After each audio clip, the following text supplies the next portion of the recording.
Baik, hadirin sekalian, di sini bersama kita telah hadir narasumber yang akan memberikan pemaparan materi pada kegiatan seminar Semanda Edukasi, yakni Kang Imam Muhammad Agung Fauzi, SPD. Berikan tepuk tangan untuk beliau.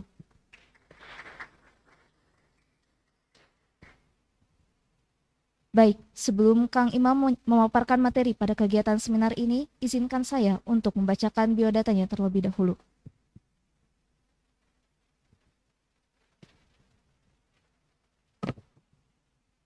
Nama Imam Muhammad Agung Fauzi, SPD. Profil pribadi, tempat lahir Kuningan, tanggal lahir 23 Maret 1998. Jenis kelamin laki-laki, agama Islam. Alamat rumah, Jalan Ki Gendeng Luragung, RT 5, RW 2, Dusun Tengah, Desa Pasayangan, Kecamatan Lebakwangi, Kabupaten Kuningan, Provinsi Jawa Barat. Riwayat pendidikan dari tahun 2004 sampai 2010, SD Negeri 1 Pasayangan. Dari tahun 2010 sampai tahun 2013, SMP Negeri 1 Ciawi Gebang. Dari tahun 2013 sampai 2016, SMA Negeri 1 Ciawi Gebang. Dari tahun 2016 hingga tahun 2020, STKIP Muhammadiyah Kuningan, Program Studi Pendidikan Bahasa dan Sastra Daerah. Riwayat organisasi, Ketua Forum OSIS Kabupaten Kuningan tahun 2014 sampai tahun 2015. Ketua PD Forum TBM Kabupaten Kuningan tahun 2017 sampai tahun 2022. Anggota Bidang Pendidikan Jabar Bergerak Kuningan. Prestasi yang diraih: juara 1 Duta Genre Putra Kabupaten Kuningan 2019, juara 1 Duta Genre Putra Provinsi Jawa Barat tahun 2019, dan peraih SJFP Award 2019. Pengalaman kegiatan, narasumber mendidik anak di era digital bersama Ruang Guru Wilayah 3 Cirebon, narasumber diskusi budaya BEM Gama FIB Unpad tahun 2021, dan narasumber rembuk Duta Baca Nasional Perpustakaan Nasional Republik Indonesia tahun 2021.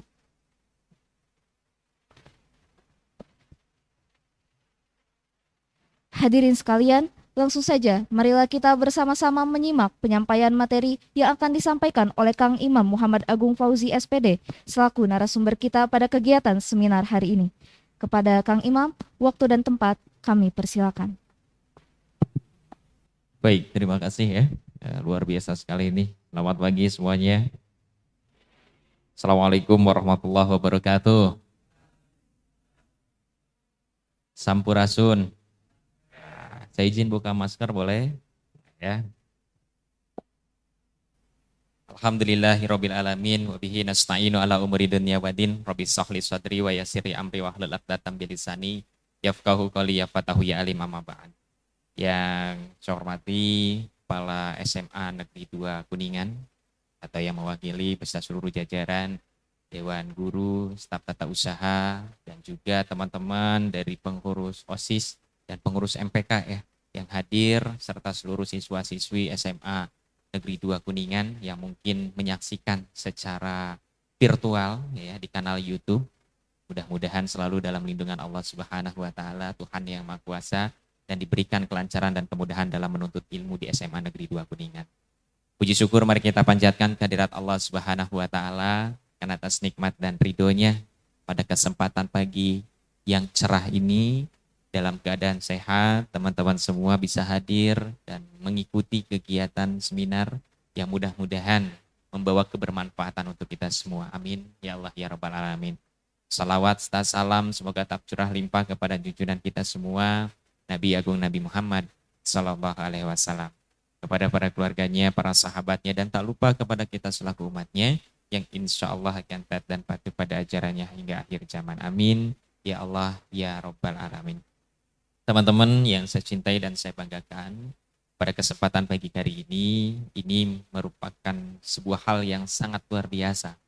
Karena kalau tidak salah saya flashback beberapa tahun, mungkin kurang lebih 10 tahun ke belakang atau 11 tahun ke belakang, ketika dulu saya mengenyam pendidikan di SMP Negeri 1 Ciawi Gebang, saya sering hadir ke SMA Negeri 2 Kuningan untuk mengikuti lomba cerdas cermat pendidikan agama Islam. Kalau tidak salah pernah memasuki ruangan ini. Jadi hari ini adalah hari flashback saya gitu ya. Dan juga beberapa kegiatan sering dilakukan ya, terutama saya mengenal Masjid SMA Negeri 2 ya, karena ada foto saya zaman dulu waktu SMP ya. Nah, di depan masjid saya difoto dan hari ini sebuah anugerah atau sebuah hal yang sangat saya rasakan sangat luar biasa. Saya bisa duduk di hadapan teman-teman semua dan next berikutnya nanti teman-teman yang akan duduk di sini memberikan seminar dan adik-adik teman-teman yang akan mendengarkan. Itulah siklus kehidupan ya teman-teman semua. Nah, dengan demikian maka ketika hari ini kita di usia yang remaja ini apa sih yang bisa kita lakukan? Sebelum saya lanjutkan terkait dengan materi, ini ya, ada operator ya, teman ya. Saya lupa tidak bawa pointer ya. Saya mau kasih kata kunci dulu sebelum kita lanjutkan. Nanti saya boleh berdiri ya. Karena kalau duduk lumayan mohon maaf ini MPD maju perut duluan ya. Jadi rada engap gitu ya. Nah, kata kuncinya adalah ada adab di atas ilmu. Itu kata kuncinya yang harus kita paham. Jadi nanti kita akan membahas bagaimana generasi muda ini punya adab walaupun dia berilmu. Gitu ya. Nah, kadang yang lupa adalah ketika ilmu kita semakin tinggi, ya nanti adab kita semakin kurang baik. Nah, itu yang perlu diperhatikan. Kita berlanjut teman-teman semua. Tadi ada kata kunci, kata kuncinya adalah adab di atas ilmu. Teman-teman sebelum saya ceritakan, karena saya juga mengalami fase seperti teman-teman. Ya, gak mungkin dong begitu lahir sudah sebesar ini. Nah, gimana ceritanya gitu kan ya? Pasti mengenyam pendidikan tingkat sekolah dasar, ya, tingkat SMP. Di sini ada yang satu alma mater dengan saya, ya? Dari SMP 1 Cewek Gebang, ada nggak? Nah, belum ada ya. Nah, teman-teman semua, kembali pada flashback saya ke SMA Negeri 2 Kuningan. Dulu kegiatan saya juga sempat ya paling seru itu ketika lomba debat ya, debat bahasa Indonesia ya. Teman-teman dari SMA 2 juga banyak yang tergabung dan juga banyak juga yang menjadi apa ya, seperti halnya rival ketika kita berdebat. Kan kemarin ada yang berdebat juga ya di SMA Ilmu Tajam ya. Nah, kenal dengan saya? Lihat saya enggak? Enggak ya, karena tidak memperhatikan. Padahal saya adalah bagian dari salah satu juri debat di SMP Ilmu Tajam. Ya. Nah, teman-teman semua, kita kembali pada pokok permasalahan. Saya boleh berdiri ya, karena kalau terus kurang nyaman ini ya. Nah, hari ini ketika saya sampaikan juga pengembangan sikap kemanusiaan untuk membentuk generasi muda yang beradab. Sebelum kita lanjut dengan tema seperti ini, kita tanyakan dulu siapa itu remaja. Ada yang tahu teman-teman siapa itu remaja? Siapa sih yang disebut dengan remaja? Silahkan angkat tangan dan boleh. Siapa yang mau langsung berdiri saja? Ada yang mau jawab? Siapa yang disebut dengan remaja? So, Rangga, boleh. Siapa sih yang disebut dengan remaja?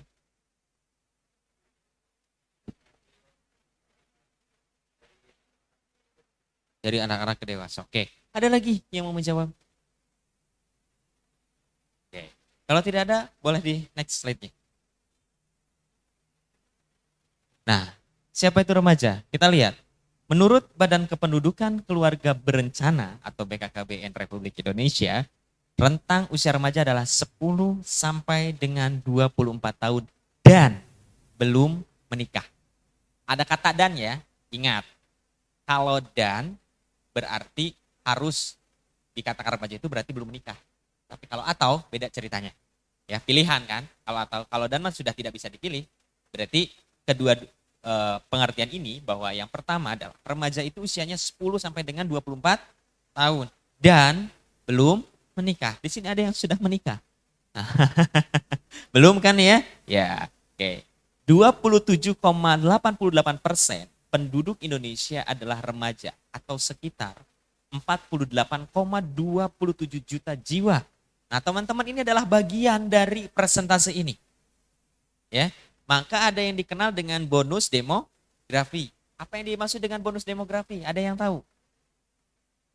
Yuk, siapa yang tahu tentang bonus demografi itu apa sih? Apa yang dimaksud dengan bonus demografi? Silakan. Oke. Bonus demografi adalah ledakan penduduk di usia produktif. Berapa sih usia produktif itu? Iya, ada yang tahu usia produktif? 15 sampai 64 tahun, ya. Atau kita ambil rentang rata-rata ada 15 sampai 60. Nah, itu usia produktif, ya. Kita mengikutnya pada usia pensiun, ya. Jadi usia pensiun itu ada di usia 60 tahun. Ya. Nah, teman-teman semua, hari ini adalah teman-teman adalah dari bagian. Bonus demografi itu ibarat pisau. Kalau pisau digunakan untuk motong bawang, betul atau salah? Tapi kalau pisau untuk membunuh orang, betul atau salah? Nah, maka ketika hari ini ledakan penduduk di usia produktif dimanfaatkan oleh kita sebagai peluang yang positif, maka insya Allah Indonesia akan menjadi negara yang maju. Tapi ketika hari ini generasi mudanya ya tidak memanfaatkan peluang ini, maka siap-siap ya Indonesia ditentukan oleh generasi muda saat ini. Toh apa generasi-generasi sebelumnya itu sudah waktunya masa beristirahat ya yang akan melanjutkan tolak kepemimpinan bangsa. Ya, siapa tahu yang sini ada hadir dari bupati, jadi gubernur, jadi presiden, jadi menteri, ya jadi kapolri, jadi panglima. Tidak ada yang tidak mungkin. Semuanya berproses dan itu ada masanya. Ya. Setiap pemimpin ada masanya dan setiap masa ada pemimpin. Jadi ingat, ketika setiap pemimpin itu ada masanya dan setiap masa ada pemimpinnya. Hari ini pemimpin kita siapa? Berarti masanya. Ya. Nah, setelah itu masa kepemimpinan pun terbatas. Ya kan? Terbatas oleh ruang dan waktu, terbatas oleh usia, terbatas oleh konstitusi dan lain sebagainya. Jadi banyak yang membatasi. Makanya ketika hari ini kita tidak mengembangkan potensi yang dalam diri kita, ya siap-siap kita akan kalah dengan mereka-mereka yang sudah siap dari segala segi. Paham ya? Kita lanjut. Nah, ini saya akan bahas per karakteristik. Jadi fase remaja itu dibagi 3. Pertama, fase remaja awal. Ini yang dikatakan fase remaja awal itu adalah 10 sampai 14 tahun. Nah, di fase ini teman-teman semua secara fisik, remaja itu pubertas. Betul nggak? Yang kedua adalah perubahan fisik. Ketiga ada dorongan seksual. Ya, oke. Saya kasih informasi dulu. Kenapa hari ini ya banyak generasi-generasi muda kita yang tidak paham atau malah melakukan hal-hal yang negatif karena tidak adanya pemahaman yang diberikan. Saya ingatkan kepada teman-teman, saya hari ini mungkin akan membahas juga bagaimana peranan kita dalam rangka menjaga kehormatan yang ada dalam diri kita. Ya, seks edukasi itu diberikan bukan untuk mengajarkan, tetapi untuk memberitahu dan menginformasikan bahwa ada hal-hal yang harus dibatasi. Ya, jadi bukan berarti seks edukasi itu adalah mengajarkan tentang hubungan seksual, bukan. Tetapi seks edukasi adalah memberikan informasi kepada kita selaku generasi muda agar kita paham, ya. Karena ini adalah fase biologi yang dirasakan oleh kita semua sebagai makhluk hidup, ya. Teman-teman usia anak-anak itu tidak begitu paham. Tapi zaman sekarang kalau tidak dibatasi, hati-hati. Banyak kejadian-kejadian di luar sana, siswa SD sudah melakukan ya hal-hal tindakan asusila. Ini karena apa? Karena kurangnya pengawasan dan kurangnya pemahaman tentang hal itu. Gitu loh. Mungkin dianggapnya bagi mereka hal biasa saja. Tetapi bagaimana kalau bisa terjadi hal itu dan akhirnya terjadi hal-hal yang tidak diinginkan oleh kita bersama, gitu loh. Ya, maka kita harus pahami ketika sex education itu diberikan atau disampaikan bukan bermaksud atau bertujuan mengajarkan tentang hubungan seksual, tetapi mengajarkan bagaimana adanya batasan dan hal-hal yang perlu diperhatikan dalam diri kita selaku makhluk hidup, terutama sebagai manusia yang berakal. Ya, ingat ada kata kuncinya yang berakal dan beradab. Oke. Itu dari segi secara fisik ya. Yang kedua, secara emosional, ya. Usia 10 sampai 14 tahun itu ada yang disebut dengan mudian ya. Nah, waktunya senang-senang. Betul nggak? Teman-teman merasakan nggak ketika usia 10 sampai 14 tahun? Ini usia apa? Usia SMP kan? Ya, usia SMP. Sekarang teman-teman usianya berapa tahun saya tanya? 17. Maka bukan lagi fasenya di sini. Sini sudah terlewati. Maka dari itu fase ini ketika sudah terlewati dan teman-teman ada hal yang terlewat dari fase ini, maka penentuannya adalah di fase remaja pertengahan. Yang nanti akan kita bahas. Oke. Yang kedua, kemarahan dan emosi mengambil alih. Di usia segini ini lebih tersinggung, mudah tersinggung. Karena proses perubahan secara fisik dan psikologi dari anak-anak menuju remaja. Ini kan fase peralihan. Ya, yang namanya peralihan kita harus beradaptasi, betul nggak? Nah, waktunya nggak sebentar. 10 sampai 14 tahun itu berapa lama? 4 tahun. Ya. Nah, yang ketiga adalah secara sosial ingin diakui keberadaannya oleh teman sebaya. Punya role model yang terpengaruh oleh tren. Waktu teman-teman waktu SMP, ya saya tanya, pasti punya tokoh idola.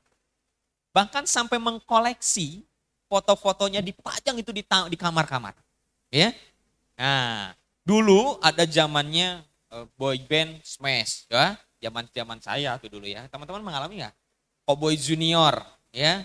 Ya, kalau sekarang sudah berubah nampaknya jadi cowboy senior. Ya, karena sudah peralihan kan. Ya. Terus pingin diakui. Fase menjadi pengurus OSIS, fase menjadi pengurus pramuka, pengurus PMR, ya, dan juga fase menjadi paskibra. Pokoknya ekstrakurikuler yang diikuti waktu SMP itu pingin diakui keberadaannya. Saya ketua OSIS. Gayanya juga beda kan? Nah, ketika ikut ekskul pramuka, wah, seperti paling pramukanya.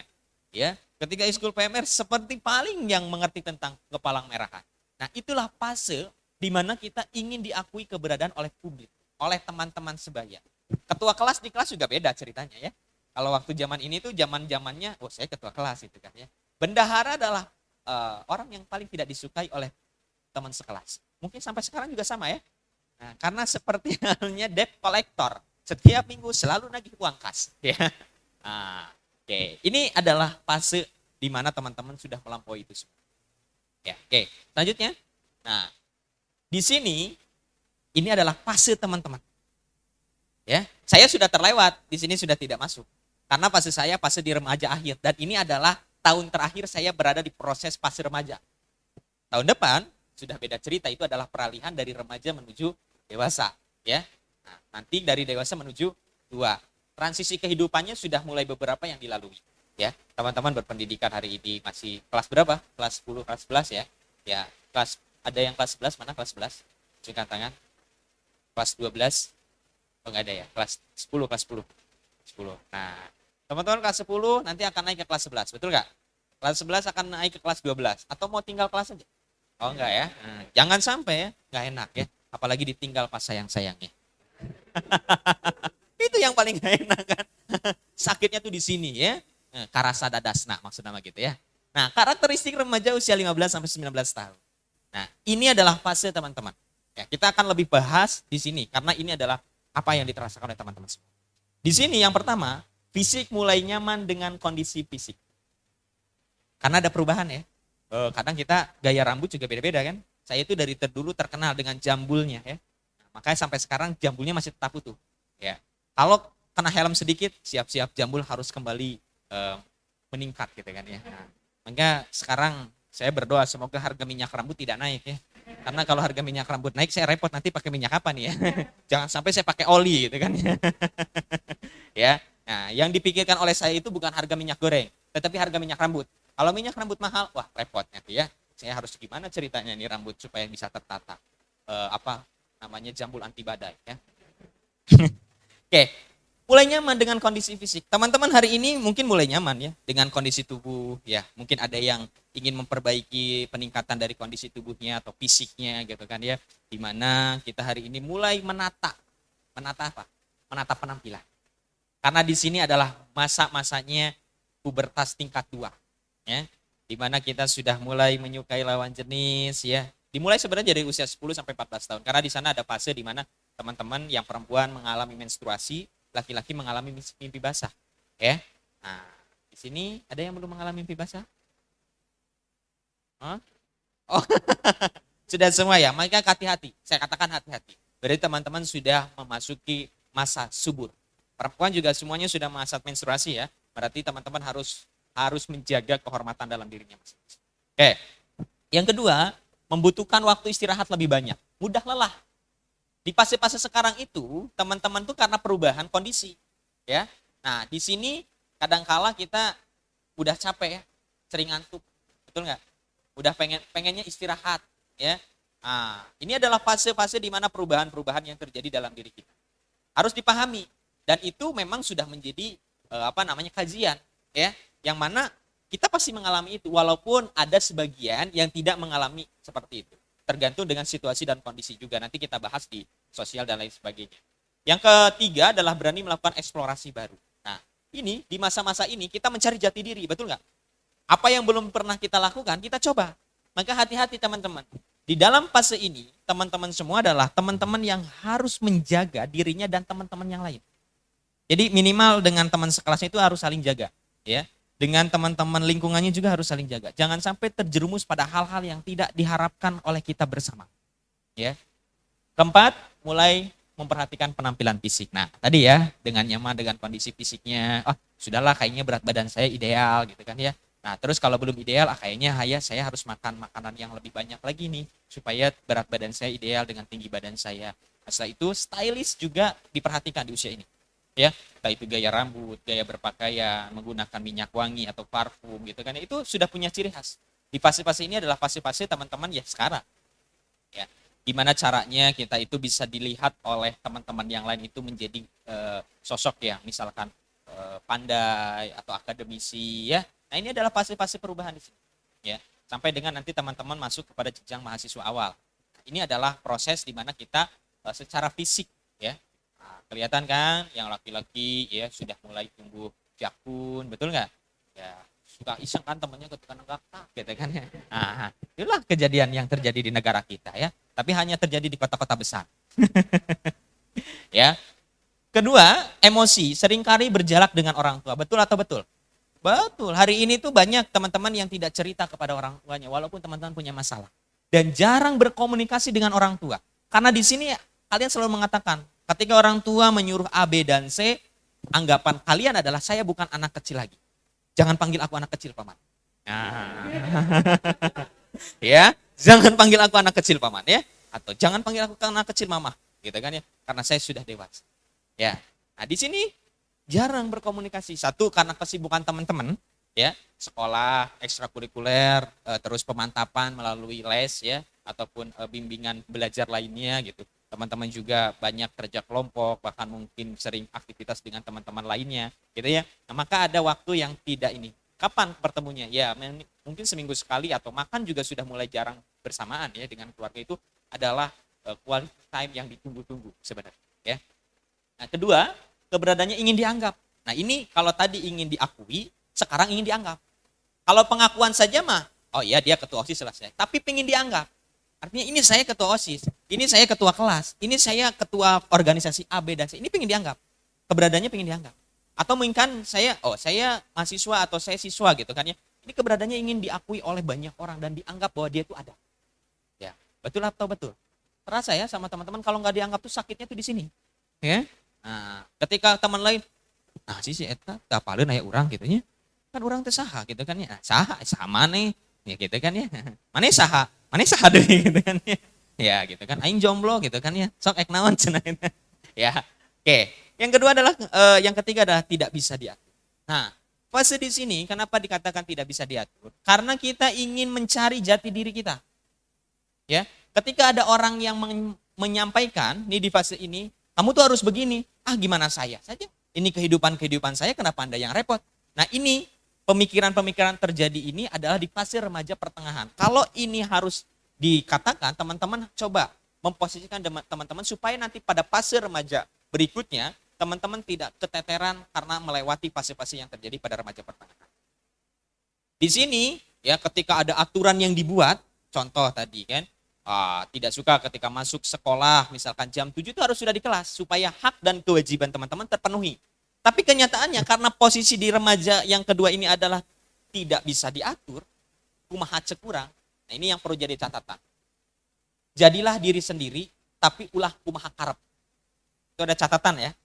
Boleh menjadi diri sendiri. Ini diri saya, ini Imam gitu kan ya, saya Imam, ini Rangga. Dan pokoknya kalian dengan nama-nama kalian semua, kalian harus mengenali jati diri teman-teman. Tapi ulah kumaha karep. Karena kalau kumaha karep itu berbeda dengan menjadi diri sendiri. Ya. Kalau menjadi diri sendiri mah ya mengikuti dan juga aturan tetap dilaksanakan. Tapi kumaha karep kumaha urang, gitu kan ya. Nah, ini yang perlu jadi catatan, ya. Selanjutnya, mood tidak stabil. Kadang-kadang bahagia, tiba-tiba di kelas sedih, betul nggak? Ya. Kita sering menyaksikan teman-teman kita ketika taman pagi itu ceria, tertawa sampai dengan sore, tapi pas besok masuk sekolah, ya, ada yang murung, ditanya juga jawabnya sabaduk sakali, ya, gitu kan. Nah, ini adalah moodnya tidak stabil. Nah, itu masih mending karena bedanya hari. Tiba-tiba misalkan teman-teman pagi sampai siang itu masih ceria. Pas setelah jam istirahat atau setelah sholat zuhur, isoma, teman-teman berubah moodnya jadi manyu, ditanya dia tengah jawab, ya. Ketika di toel, ya, cenggol bacok misalkan gitu kan. Ini banyak faktor-faktor yang terjadi. Maka saya berharap di usia teman-teman yang sekarang seperti ini harus saling menghormati satu dengan yang lain. Tindakan-tindakan bullying, tindakan-tindakan. Nanti kita akan bahas tentang feminisme dan maskulinitas. Ya, apa sih yang dimaksud dengan feminisme? Apa sih yang dimaksud dengan maskulinitas? Ya, itu yang perlu diperhatikan oleh teman-teman. Apakah laki-laki boleh menangis? Boleh ya, laki-laki boleh nangis ya? Boleh ya. Masa nggak boleh nangis? Sayang dong air matanya ya. Nanti kalau jadi mutiara repot ya keluarnya. Oke. Selanjutnya mulai berani mengungkapkan ketertarikan. Nah, saya tanya di sini. Karena berkaitan dengan mengungkapkan ketertarikan, siapa yang sudah menyatakan cinta kepada lawan jenisnya? Ayo, ya. Jadi sudah mulai berani. Walaupun tidak secara langsung. Ya. Kalau menembak secara langsung bahaya, kalau kena sasaran bisa mati. Ya. Nah, apalagi nembaknya pakai senjata tajam. Ya. Kalau misalkan senjata api, jangan ya. Nembaknya dengan perasaan. Kupinang kau dengan biskuit. Ya kan ya? Ya, teman-teman semua ini fase-fasenya. Saya jujur, di sini semuanya tertarik dengan lawan jenis? Ya, alhamdulillah. Soalnya repot kalau ada yang bilang saya enggak apa, aduh, nih yang riweh gitu kan ya. Ya, hati-hati ya, karena pergaulan sekarang itu sudah luar biasa sekali, teman-teman harus siap ya. Nah, kodratnya teman-teman ya seperti sekarang, itu adalah bagaimana kita menghargai perbedaan, karena perbedaan itu adalah indah. Ya, coba kebayang kalau semuanya di muka bumi ini laki-laki semua, apa yang terjadi? Apakah akan melanjutkan regenerasi dari segi biologis? Kan tidak mungkin. Atau perempuan semua, ya? Nah, ini yang jadi persoalan. Oke. Sosialnya mulai menemukan eksistensi di lingkungan, ya. Nah, teman-teman ada yang mengikuti organisasi A, organisasi B, tergabung dalam himpunan-himpunan dan lain sebagainya. Ini adalah eksistensinya, menunjukkan bahwa kita tuh ada. Kita bisa dan kita mampu, ya. Nah, selanjutnya ada aktif di lingkungan sosial yang digemari. Ada teman-teman yang melaksanakan aktivitas seperti menjalankan kegiatan-kegiatan sosial, ya, ikut organisasi di luar sekolah, ya, berbagi satu dengan yang lainnya, aktif di organisasi kemasyarakatan. Nah, ini adalah fasenya. Justru di fase-fase ini adalah teman-teman fase-fasenya untuk melaksanakan aktivitas atau kegiatan positif. Kenapa? Supaya menghindari tadi hal-hal yang tidak diinginkan. Nah, generasi muda yang beradab itu di mana? Dibentuk karakternya melalui beberapa kegiatan termasuk juga dalam dirinya, keluarga dan masyarakat. Lingkungan itu berpengaruh sekali teman-teman. Ketika hari ini kita mencoba untuk meningkatkan kapasitas dan kapabilitas kita sebagai generasi muda. Ya. Terakhir, menghabiskan waktu di luar rumah. Betul atau betul? Pulang sekolah apakah langsung pulang ke rumah? Enggak, cari kafe ya. Bilangnya healing. Healing ulah didinya maksudnya gitu kan. Healing ya. Cari situasi dan kondisi yang membuat kita nyaman ya. Ngerjain tugas juga kadang-kala malas untuk di rumah ya, karena lebih suka di luar rumah ya. Waktu teman-teman pulang ke rumah itu sudah berubah. Yang biasanya waktu SD sampai dengan SMP itu jam 7 berangkat sekolah ya, paling sore jam 3 itu sudah di rumah. Tapi pasti teman-teman ada yang masih di luar rumah sampai isya gitu kan ya, sampai jam 8 ngerjain tugas hanya untuk melaksanakan aktivitas di luar rumah. Ini pasti teman-teman. Betul nggak? Rasakan itu nggak? Ketika kita datang ke rumah tuh suasananya boring, ya. Jadi ngelihatnya bantal guling deh, gitu kan ya. Nah, itu banyak godaannya. Kenapa saya katakan banyak godaannya? Karena kalau di rumah itu godaannya sangat berat. Selain godaan setan gepeng, ada lagi godaan yang lebih berat, ya. Yang lebih besar ada televisi, gitu kan ya. Ada juga kasur yang empuk dan nyaman, gitu kan. Saya cerita gitu. Ketika hari ini teman-teman punya pemikiran, siapa yang di sini tidak suka pelajaran matematika? Saya tanya, acungkan tangan. 1, 2, 3, wah banyak ya semua ya. Tuh, gimana ceritanya tadi Pak? Mohon maaf Pak. Wah ternyata Bapak nih guru matematika ya tadi ya. Nah, terus makanya ketika Bapak bilang, ada yang ingin ditanyakan? Nggak ada. Nah, oke. Siapa yang tidak suka dengan pelajaran bahasa Inggris? Ada nggak? Oh, semuanya suka? Ya, oh saya tahu ya, pagi-paginya makannya roti gitu ya. Oke. Sebenarnya ketidaksukaan itu berawal dari afirmasi atau mindset kita. Ingat, kata kuncinya adalah dari pikiran kita. Tadi kata kuncinya adab ya, yang kedua adalah kata kuncinya bagaimana hari ini kita mempola pemikiran kita dalam pemikiran positif. Ya, saya nggak tahu nih, Nanti saya tanya ke perempuan ya, karena saya tidak pernah mengalami hal itu gitu ya. Yang mengalami hanya perempuan. Ya. Oke. Kita lihat sini. Di segi ini, ketika menghabiskan waktu, ya, ini tolong teman-teman bergabung dengan organisasi yang positif. Ya, karena di sini adalah fase penentuan. Ketika nanti teman-teman menuju fase remaja akhir. Ya. Oke. Dulu saya waktu SMA di SMA 1 Cigebang sebagai ketua OSIS. Ya, saya ikut organisasi Forum OSIS Kabupaten Kuningan. Alhamdulillah menjadi ketua 1 kalau tidak salah waktu itu. Saya lupa jauh sekali. Dan sampai sekarang masih aktif di Forum OSIS sebagai ketua Dewan Purna. Ya. Akhirnya dengan hal itu banyak organisasi yang saya ikuti. Nah, saya usia 19 tahun sudah menjadi ketua pengurus daerah Forum Taman Bacaan Masyarakat Kabupaten Kuningan termuda se-Indonesia. Waktu itu ya. Nah, saya pernah diundang menjadi narasumber di Kementerian Pendidikan dan Kebudayaan Republik Indonesia pada saat pra Hari Aksara Internasional tingkat nasional di Kabupaten Kuningan. Saya datang ke Kemendikbud ya, baru tahu oh ini ternyata gedung Kementerian Pendidikan dan Kebudayaan ya. Saya talk show ya, menyampaikan tentang kegiatan literasi. Ya. Selanjutnya ketika saya kuliah ya, saya ikut beberapa organisasi. Selain di literasi, menjadi duta baca di Kabupaten Kuningan, menjadi duta baca di Provinsi Jawa Barat, saya juga aktif di kegiatan kepemudaan sebagai salah satu anggota Himpunan Duta Pemuda Kabupaten Kuningan. Waktu itu saya mendapatkan juara, ini bukan untuk sombong ya, tapi untuk memotivasi teman-teman semua. Bagaimana kita hari ini, karena moto hidup saya paling simpel, ya, batur bisa, orangnya kudu bisa. Simpel kan? Itu dari bahasa Sunda. Ketika orang lain bisa, saya juga bisa, karena kita punya hak yang sama. Sebagai warga negara diatur dalam undang-undang punya hak yang sama ya. Ketika mohon maaf dalam tanda kutip Pak Jokowi bisa jadi presiden, saya juga bisa.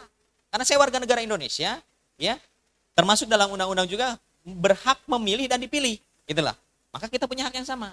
Maka dari itu ketika hari ini teman-teman menjadi warga negara Indonesia, punya hak yang sama. Maka moto hidup saya cukup simpel, batur bisa, orangnya kudu bisa. Ketika orang lain bisa menjadi sesuatu, ya saya juga bisa. Hanya saja kembali pada kodrat, ya. Yang penting kita sudah berusaha. Jangan pernah mengatakan tidak bisa sebelum mencoba. Kuncinya di sana. Ya. Jadi kalau teman-teman mengatakan, oh ini saya tidak bisa dan saya tidak mampu. Udah coba belum? Belum kan? Nah, maka coba dulu. Beda lagi dengan ceritanya buat anak, coba-coba. Gitu ya. Itu kan iklannya. Ya, jadi hari ini coba dulu, baru kita laksanakan itu. Ya. Nah, setelah mahasiswa, saya mahasiswa sekolah di Sekolah Tinggi Keguruan Ilmu Pendidikan Muhammadiyah. Alhamdulillah selama 4 tahun saya dibiayai oleh pemerintah melalui beasiswa bidik misi. Ya. Nah, itu rezeki bagi saya gitu kan, bisa melaksanakan dan mengenyam pendidikan kuliah. Dan walaupun dengan kesibukan aktivitas di luar kampus, saya itu di kampus waktu jadi mahasiswa tuh jarang ada di kampus. Jadi ke kampus tuh waktunya kuliah, kadang ikut UKM, unit kegiatan mahasiswa. Setelah itu banyak kegiatannya di luar. Ya seperti di perpustakaan, di dinas pendidikan, dinas pemuda olahraga dan pariwisata, di dinas pemberdayaan perempuan, perlindungan anak, keluarga berencana. Pokoknya di dinas-dinas itu. Cari informasi-informasi bagaimana kita bisa mendapatkan ilmu tambahan. Ya. Bahkan dulu teman-teman saya sudah tahu. Misalkan saya bilang, saya lagi di kantor. Nah, hari ini juga sama. Mereka sering tanya, kantor kamu di mana? Gitu kan ya. Kantor kamu kan banyak katanya gitu kan. Jadi ditanya, kantornya di mana? Jadi saya harus jelas kalau saya bilang misalkan lagi di kantor di perpustakaan. Ya, berarti saya di perpustakaan ya. Dan itu hasil dari apa? Hasil dari bagaimana kita menerapkan remaja usia pertengahan. Ya. Nah, dulu sering ikut saya pernah ingat saja waktu dulu menjadi salah satu peserta latihan kaderisasi bela negara di Rindam 3 Siliwangi. Ya walaupun tidak jadi TNI ya minimal saya dapat sertifikat bahwa saya telah melaksanakan pelatihan kaderisasi bela negara. Ya. Luar biasa. Mana bulan Ramadan lagi ya. Ingat saja saya. Ya. Kurang lebih 3 harian lah ya. 3 hari itu serasa 1 bulan. Karena pagi-pagi setelah sahur kita harus siap-siap olahraga fisik ya. Ditambah lagi dengerin materi kan ngantuk kalau posisi lagi puasa ya. Nah itu luar biasa. Jadi bagaimana merasakan merayap ya, gitu kan ya. Komando latihan pertempuran. Nah itu saya di sana ya. Di sini Pak Haider dilahirkan. Nah itu sempat terjadi juga. Karena apa? Karena proses ya akhirnya kami bisa melaksanakan aktivitas. Sampai sekarang ada nih kedisiplinan itu dibelajari ya. Terus juga selain itu saya juga pernah mengikuti pelatihan pemuda relawan tanggap bencana. Wah dilatih sama Tagana, cuman saya gagal satu. Saya tidak boleh menolong orang yang terkena korban banjir. Karena saya tidak bisa berenang. Ya, jadi itu catatan waktu kemarin saya mengikuti pelatihan-pelatihan seperti itu. Dan menjadi seorang pemimpin itu tidak mudah. Ya, banyak hal-hal yang perlu diperhatikan. Oke, next berikutnya fase remaja. Nah, Di usia 20 sampai dengan 24 tahun, tadi fase remaja teman-teman ya. Sekarang ini nanti ada yang sudah kuliah ini pastinya di sini. Mulai memilih makanan untuk menjaga kesehatan. Nah, di sini di fase-fase ini adalah fase-fase betul-betul wah luar biasa sekali ya. Pola makan juga diatur ya. Kalau sekalian kan usia-usia segini kan pola makan juga sudah ya anu penting mah bukan 4 sehat 5 sempurna, dalam 4 sehat 5 seubeuh gitu kan ya. Ya nu aya di harwe lah gitu kan ya.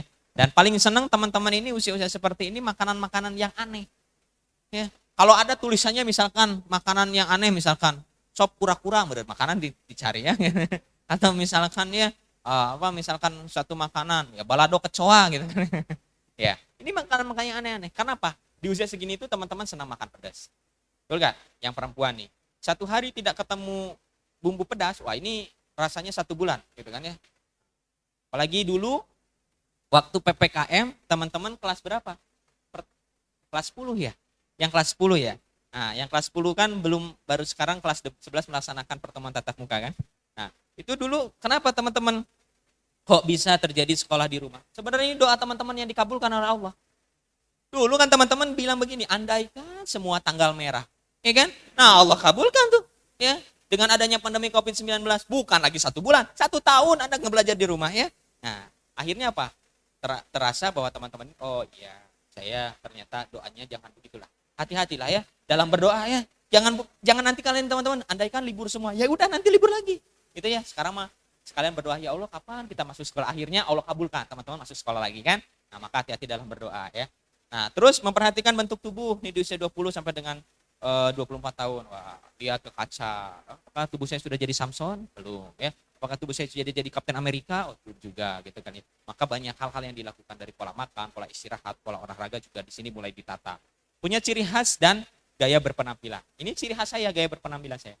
Orang lain sudah mengenal saya itu berkacamata. Yang kedua adalah punya jambul. Ya. Jadi jarang saya cukur rambut tanpa ada jambul, gitu kan ya. Nah, pokoknya ini sudah menjadi selepet gopet gitu kan ya. Metodenya ya. Nah, jadi kata orang lain, oh itu Kang Imam tuh kan gitu ya. Nah, terus emosinya mulai independen. Jadi ini mulai ditahan oleh diri sendiri ya emosionalnya.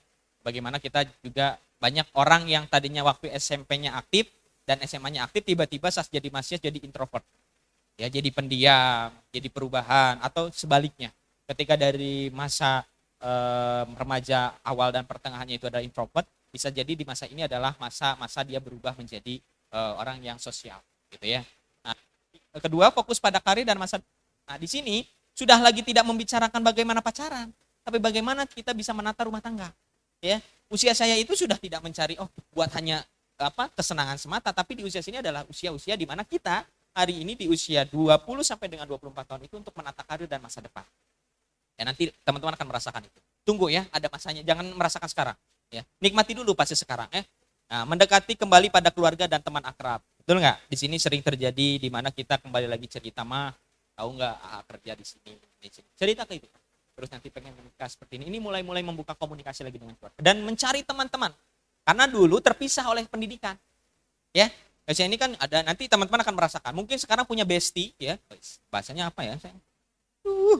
Ini hati-hati dalam berbahasa ya. Kadang artinya berbeda makna gitu kan. Punya sohib dulu namanya ya, sahabat karib gitu ya. Nah, sekarang punya bestie panggilan. Di usia segini mungkin teman-teman masih bisa. Nah, nanti begitu setelah selesai lulus dari SMA ini akan berkurang. Yang kuliah di luar kota, yang bekerja, ya akan bertemu lagi kapan? Di fase ini. Di usia 22 tahun, 23 tahun, 24 tahun, bahkan usia 25 tahun ketika teman-teman akan menikah. Nah itu banyak tuh datang-datang teman-teman yang rombongan gitu kan ya, bawa ayam, bawa segala macam kehajatan gitu kan ya. Terus juga berpikir tentang perencanaan keluarga. Nah ini sudah tadi saya katakan, tidak lagi bermain-main. Yang sosial memikirkan makna dari setiap perjalanan. Nah, teman-teman pasti di sini akan sering berpikir dan bahkan banyak sering melamun. Dulu ya, kenapa saya waktu SMA ya? Kok begini? Coba kalau dulu SMA andai waktu bisa berulang kan gitu kan. Nah, ini adalah fase-fasenya di sana. Coba kalau dulu waktu SMA ya saya ikut ini, mungkin sekarang sudah jadi ini. Nah, ini. Nah, terus juga kembali pada perjalanan-perjalanan hidup yang hari ini sudah ditentukan. Ketika fase remaja saat awal dengan fase remaja pertengahan. Nah, keberadaannya sudah mulai diakui oleh masyarakat. Nah, seperti mohon maaf dalam hal ini seperti saya itu sudah mulai diakui oleh masyarakat. Diberikan beberapa jabatan-jabatan gitu kan ya. Alhamdulillah teman-teman semua, kemarin saya komunikasi dengan Rangga, mohon maaf ya, tadinya mau jam 10 ya enggak ya. Saya bilang jam 10 nanti saya harus ke di BNN ya, di Badan Narkotika Nasional masih ada kegiatan sebagai fasilitator. Saya alhamdulillah sudah 2 tahun ini menjadi fasilitator pembentukan remaja anti narkoba dan juga ketahanan keluarga anti narkoba ya. Nah terus nanti saya bilang kalau siang juga nggak bisa Rangga, karena ternyata pelantikannya digeser jadi jam 1 ya. Saya harus dilantik menjadi andalan kuartit cabang Gerakan Pramuka ke Kabupaten Kuningan nanti jam 1. Jadi ini habis ini rubah kostum, nanti saya berkokonat ria ya gitu ya. Coklat gitu kan. Dan itu ya alhamdulillah. Sekarang tadi mungkin disebutkan di Jabar Bergerak juga saya bagian bidang pendidikan ya, termasuk di provinsi saya sebagai ketua paguyuban Duta Baca Provinsi Jawa Barat dan juga sekretaris 2 Gerakan Pemasyarakatan Minat Baca Provinsi Jawa Barat. Jadi alhamdulillah teman-teman, ini dilahirkan dari mana? Dari teman-teman usia seperti ini. Dulu saya sering ikut, kalau punya senior, ada senior itu saya sering ikut beliau kegiatan. Jadi ngeliatin aja, oh ternyata seperti ini. Nah itu adalah proses pembelajaran sebenarnya. Nah teman-teman kalau mau seperti itu cari yang menurut teman-teman itu adalah tokoh, yang menurut teman-teman itu bisa dijadikan panutan, ya dalam tanda kutip adalah panutan yang bisa diambil dari sisi positifnya. Jangan panutan yang diambil dari sisi negatifnya. Anda ikuti itu, ya karena di fase ini adalah fase penentuan menuju fase remaja usia 20 sampai dengan 24 tahun.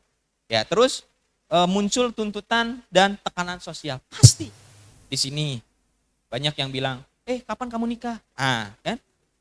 Teman kamu sudah punya anak nih, kamu anaknya mana? Kan gitu kan ya. Oh, masa jomblo terus sih? Itu tekanan sosial. Ya, hati-hati. Jangan mengintimidasi. Apakah itu bagian dari tindakan bullying? Bisa jadi ketika dengan ucapan. Ketika orang tertekan sampai dengan kegiatan-kegiatan dia malah frustasi, itu hati-hati. Ucapan kita jangan sampai mengeluarkan ucapan yang menyakiti hati orang lain. Hati-hati menjaga ucapan. Ini di usia segini kan enak ya. Nah, kita belajar dari sekarang yang lagi viral itu video saat Piala Oscar ya. Nah, itu kan bercanda kan? Tapi akhirnya berujung pada adu jotos. Nah, itu hati-hati. Nah, ketika kita punya mulut, punya sikap dan lain sebagainya, mohon untuk dijaga adabnya. Maka attitude itu adalah 100% menuju kesuksesan. Ya. Coba Anda tulis, sekarang kita belajar ya. A, B, C sampai dengan Z, itu tuliskan nomor. Misalkan nomor A itu nomor 1, B itu nomor 2, C itu nomor 3, D itu nomor 4 gitu kan. Coba Anda apakah sekarang tulis misalkan study gitu kan dalam bahasa Inggris ya. Nah, itu 100% enggak? Nanti coba Anda tulisan attitude ya. Jumlahkan dari setiap angka-angka yang ada di bawah huruf itu. Gitu ya. Saya kalau tidak pernah salah coba buktikan. Itu 100% membuktikan bahwa etika adalah jembatan menuju kesuksesan. Kenapa saya katakan seperti ini? Karena sehebat apapun, sepintar apapun kita, kalau tidak beretika, ini yang berbahaya.